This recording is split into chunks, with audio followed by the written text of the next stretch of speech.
Part 1. You will hear a man asking about voluntary work in the village that he has just moved to. First, you have some time to look at questions 1 to 7.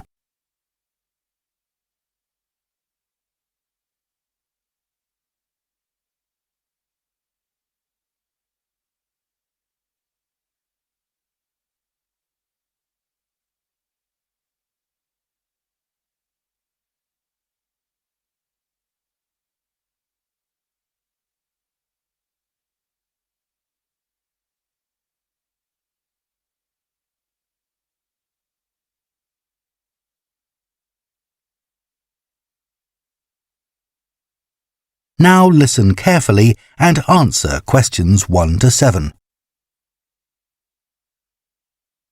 Hello, Jane Fairbanks speaking. Oh, good morning. My name's Frank Pritchard. I've just retired and moved to Southo. I'd like to become a volunteer, and I gather you coordinate voluntary work in the village? That's right. What sort of thing could I do? Well, we need help with the village library. We borrow books from the town library, and individuals also donate them. So one thing you could do is get involved in collecting them, if you've got a car, that is. Yes, that's no problem. The times are pretty flexible, so we can arrange it to suit you. Oh, another thing is the records that we keep of the books we're given, and those we borrow and need to return to the town library. It would be very useful to have another person to help keep them up to date. Right. I'm used to working on a computer. I presume they're computerized? Oh, yes. Is the library purpose-built? I haven't noticed it when I've walked around the village. No, we simply have the use of a room in the village hall. The West Room. It's on the left as you go in. Oh, I must go and have a look inside the hall. Yes, it's a nice building. Do you run a lunch club in the village for elderly people? I know a lot of places do. Yes, we have a very successful club. I could help with transport, if that's of any use. Oh, definitely. People come to the club from neighbouring villages, and we're always in need of more drivers. And does the club have groups that focus on a particular hobby too? I could get involved in 1 or 2, particularly if there are any art groups. Excellent. I'll find out where we need help and get back to you. Fine. What about help for individual residents? Do you arrange that at all? Yes, we do it as a one-off. Oh, in fact, there's Mrs. Carroll. She needs a lift to the hospital next week, and we're struggling to find someone. When's her appointment? On Tuesday. It would take the whole morning. I could do that? Oh, that would be great. Thank you. And also next week, we're arranging to have some work done to Mr. Salisbury's house before he moves, as he isn't healthy enough to do it himself. We've got some people to decorate his kitchen, but if you could do some weeding in his garden, that would be wonderful. OK, I'd enjoy that. And presumably the day and time are flexible? Oh, yes. Just say when would suit you best, and we'll let Mr. Salisbury know. Good. Before you hear the rest of the conversation, you have some time to look at questions 8 to 10.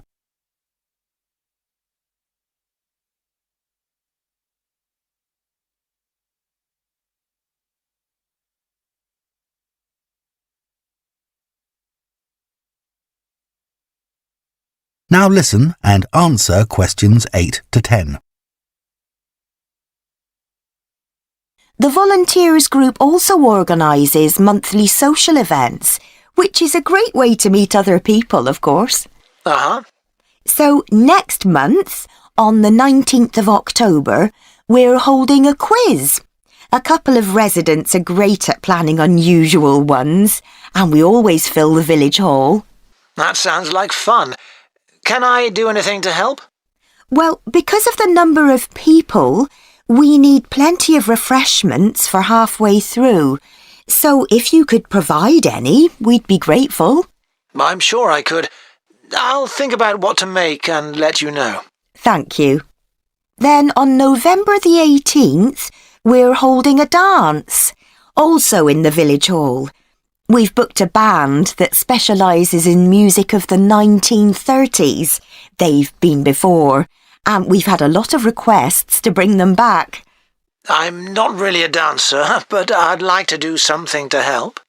Well, we sell tickets in advance, and having an extra person to check them at the door as people arrive would be good. It can be quite a bottleneck if everyone arrives at once. OK, I'm happy with that. We're also arranging a New Year's Eve party. We're expecting that to be a really big event, so instead of the village hall, it'll be held in the Mountfort Hotel. The... Mountfort. Mountfort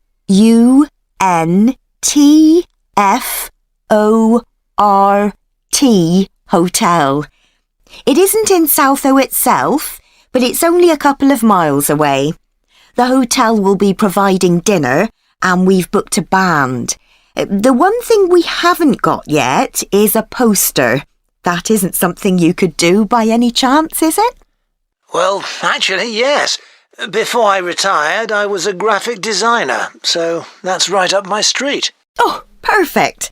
I'll give you the details, and then perhaps you could send me a draft? Of course.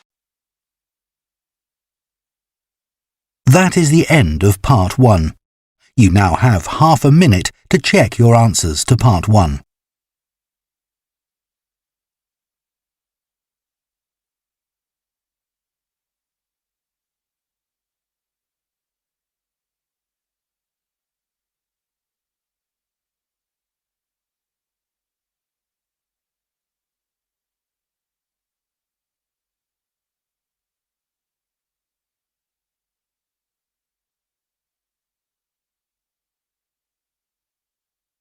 Part 2.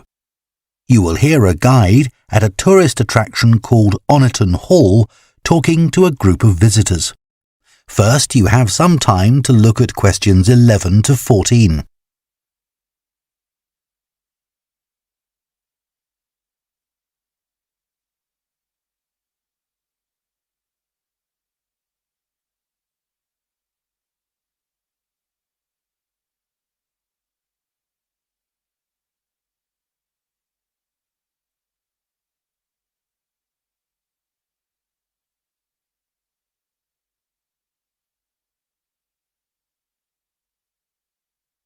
Now listen carefully and answer questions 11 to 14. Good morning, and welcome to Oniton Hall, one of the largest estates in the area. My name's Nick, and I'm one of the guides. I'll give you a brief introduction to the estate while you're sitting down, and then we'll walk round.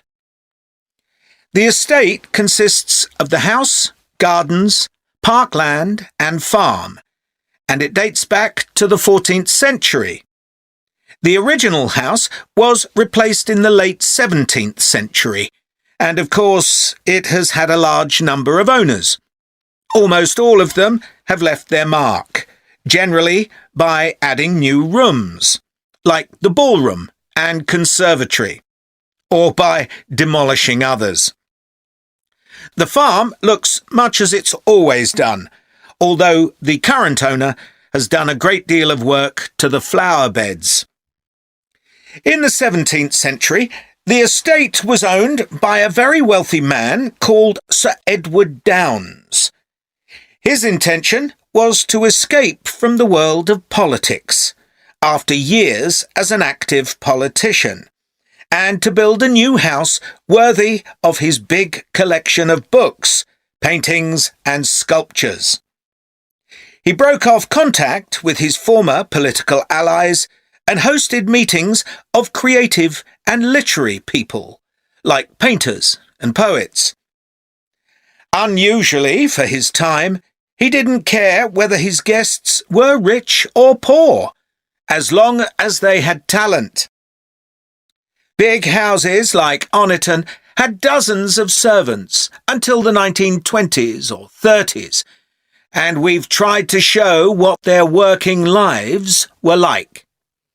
Photographs, of course, don't give much of an idea, so instead, as you go round the house, you'll see volunteers dressed up as 19th century servants going about their work.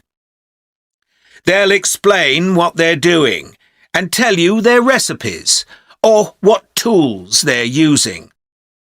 We've just introduced this feature to replace the audio guide we used to have available.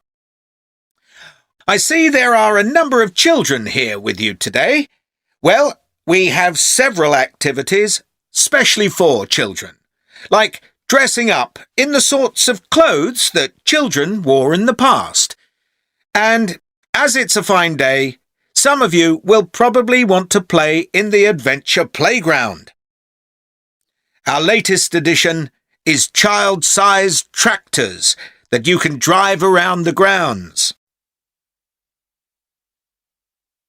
Before you hear the rest of the talk, you have some time to look at questions 15 to 20.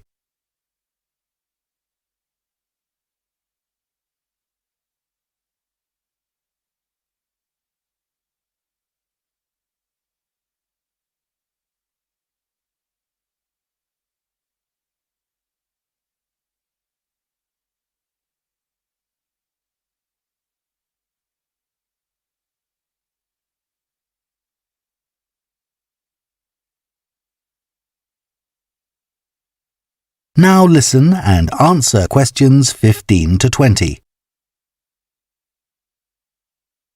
We'll also be going into the farm that's part of the estate, where there's plenty to do. Most of the buildings date from the 18th century, so you can really step back into an agricultural past. Until recently, the dairy was where milk from the cows was turned into cheese.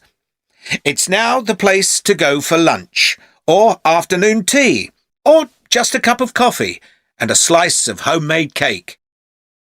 The big stone building that dominates the farm is the large barn, and in here is our collection of agricultural tools.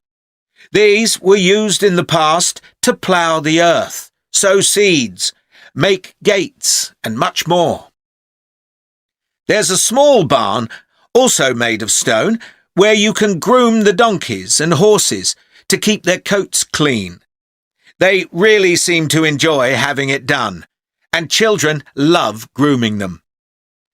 The horses no longer live in the stables, which instead is the place to go to buy gifts, books, our own jams and pickles, and clothes and blankets made of wool from our sheep. Outside the shed, which is the only brick building, you can climb into a horse-drawn carriage for a lovely, relaxing tour of the park and farm. The carriages are well over 100 years old. And finally, the parkland, which was laid out in the 18th century with a lake and trees that are now well established. You'll see types of cattle and sheep that are hardly ever found on farms these days. We're helping to preserve them, to stop their numbers falling further. OK, well, if you'd like to come with me, we will start. That is the end of part 2. You now have half a minute to check your answers to part 2.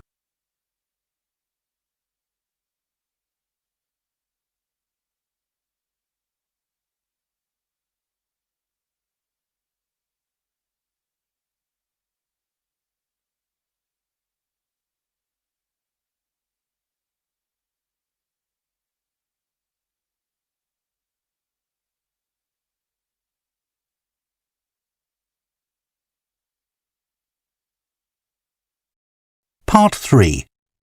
You will hear 2 theatre studies students discussing stage and screen performances of Shakespeare's play Romeo and Juliet. First, you have some time to look at questions 21 and 22.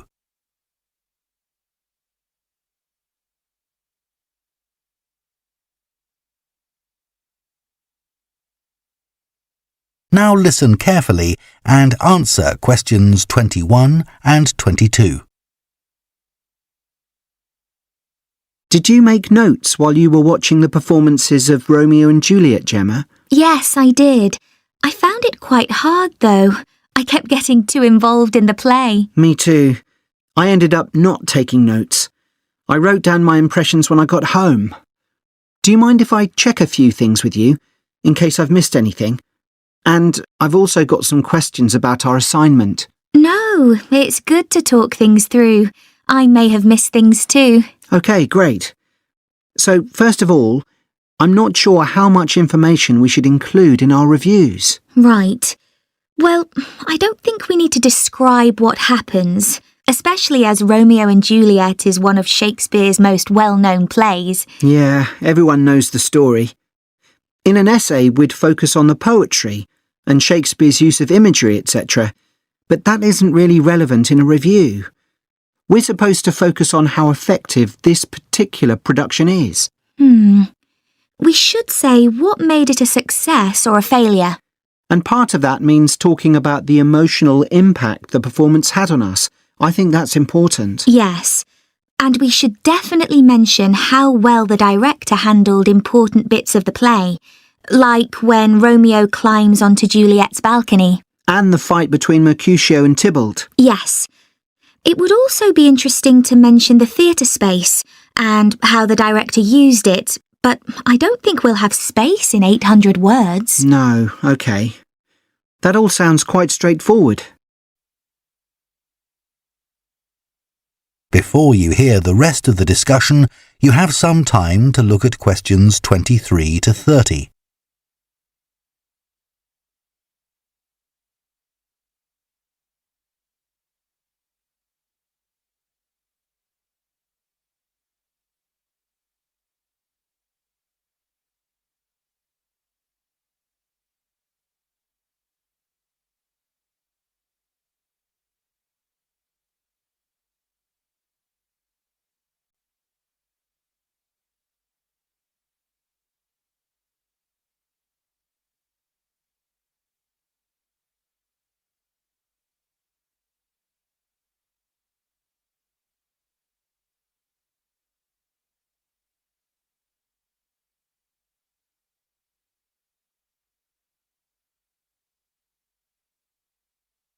Now listen and answer questions 23 to 30.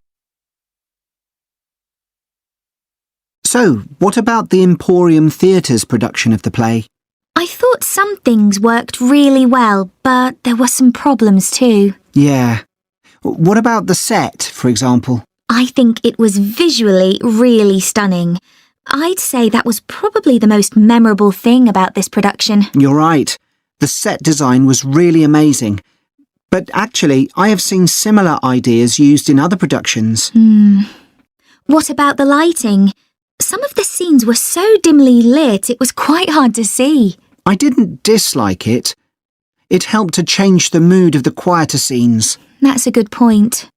What did you think of the costumes? I was a bit surprised by the contemporary dress, I must say. Yeah, I think it worked well, but I'd assumed it would be more conventional. Me too. I liked the music at the beginning, and I thought the musicians were brilliant, but I thought they were wasted because the music didn't have much impact in Acts 2 and 3. Yes, that was a shame. One problem with this production was that the actors didn't deliver the lines that well. They were speaking too fast. It was a problem, I agree. But I thought it was because they weren't speaking loudly enough, especially at key points in the play. I actually didn't have a problem with that. It's been an interesting experience watching different versions of Romeo and Juliet, hasn't it? Definitely. It's made me realise how relevant the play still is. Right. I mean, a lot's changed since Shakespeare's time, but in many ways, nothing's changed. There are always disagreements and tension between teenagers and their parents. Yes, that's something all young people can relate to, more than the violence and the extreme emotions in the play. How did you find watching it in translation? Really interesting. I expected to find it more challenging, but I could follow the story pretty well. I stopped worrying about not being able to understand all the words and focused on the actors' expressions. The ending was pretty powerful. Yes, that somehow intensified the emotion for me. Did you know Shakespeare's been translated into more languages than any other writer? What's the reason for his international appeal, do you think? I was reading that it's because his plays are about basic themes that people everywhere are familiar with. Yeah, and they can also be understood on different levels. The characters have such depth. Right, which allows directors to experiment and find new angles. That's really important because... That is the end of part 3. You now have half a minute to check your answers to part 3.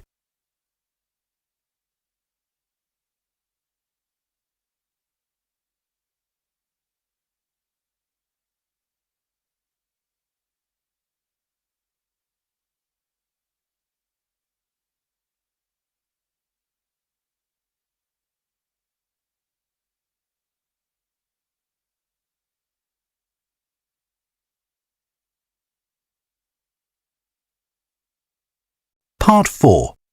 You will hear a lecturer on a languages course talking about the impact of digital technology on Icelandic, the native language of Iceland. First, you have some time to look at questions 31 to 40.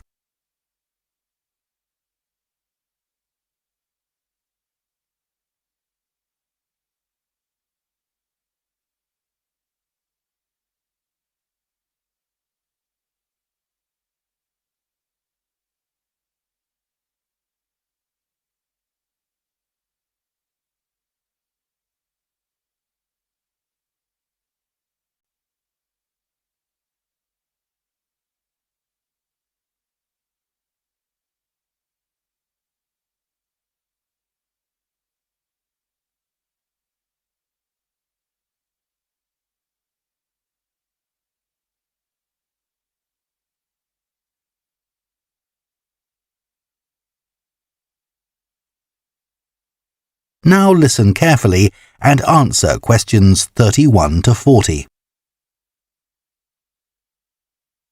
Right, everyone, let's make a start. Over the past few sessions, we've been considering the reasons why some world languages are in decline. And today I'm going to introduce another factor that affects languages and the speakers of those languages, and that's technology, and in particular, digital technology. In order to illustrate its effect, I'm going to focus on the Icelandic language, which is spoken by around 321,000 people, most of whom live in Iceland, an island in the North Atlantic Ocean. The problem for this language is not the number of speakers, even though this number is small, nor is it about losing words to other languages, such as English. In fact, the vocabulary of Icelandic is continually increasing, because when speakers need a new word for something, they tend to create one, rather than borrowing from another language. All this makes Icelandic quite a special language. It's changed very little in the past millennium, yet it can handle 21st century concepts related to the use of computers and digital technology. Take, for example, the word for web browser. This is vafri in Icelandic, which comes from the verb to wander. I can't think of a more appropriate term because that's exactly what you do mentally when you browse the internet. Then there's an Icelandic word for podcast, which is too hard to pronounce, and so on. Icelandic, then, is alive and growing, but, and it's a big but, young Icelanders spend a great deal of time in the digital world, and this world is predominantly English. Think about smartphones. They didn't even exist until comparatively recently, but today young people use them all the time to read books, watch TV or films, play games, listen to music and so on. Obviously, this is a good thing in many respects because it promotes their bilingual skills, but the extent of the influence of English in the virtual world is staggering, and it's all happening really fast. For their parents and grandparents, the change is less concerning because they already have their native speaker skills in Icelandic. But for young speakers, Well, the outcome is a little troubling. For example, teachers have found that playground conversations in Icelandic secondary schools can be conducted entirely in English, while teachers of much younger children have reported situations where their classes find it easier to say what is in a picture using English rather than Icelandic. The very real and worrying consequence of all this is that the young generation in Iceland is at risk of losing its mother tongue.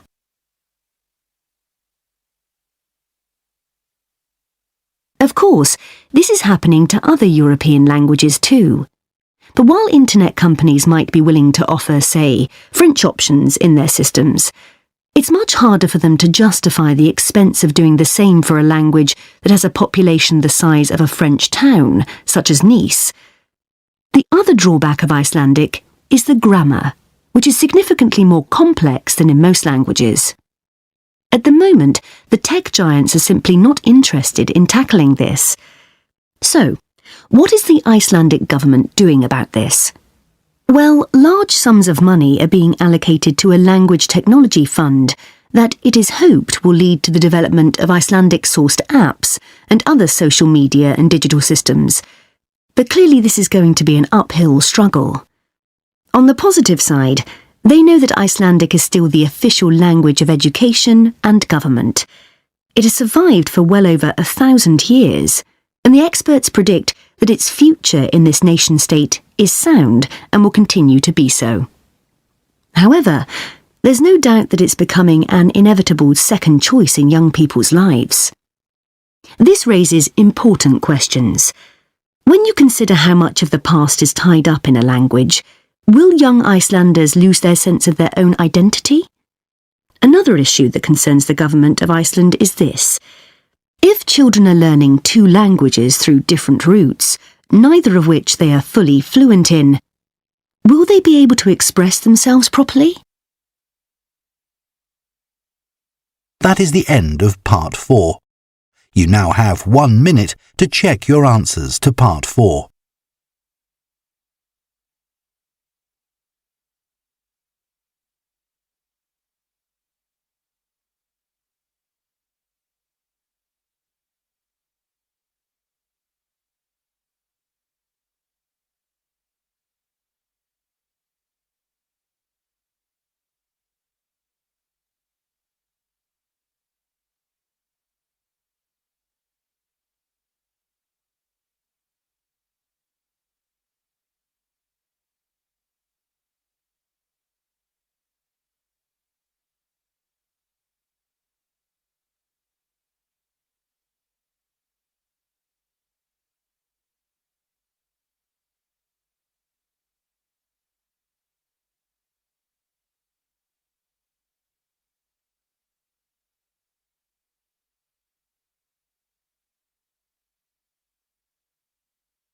That is the end of the listening test.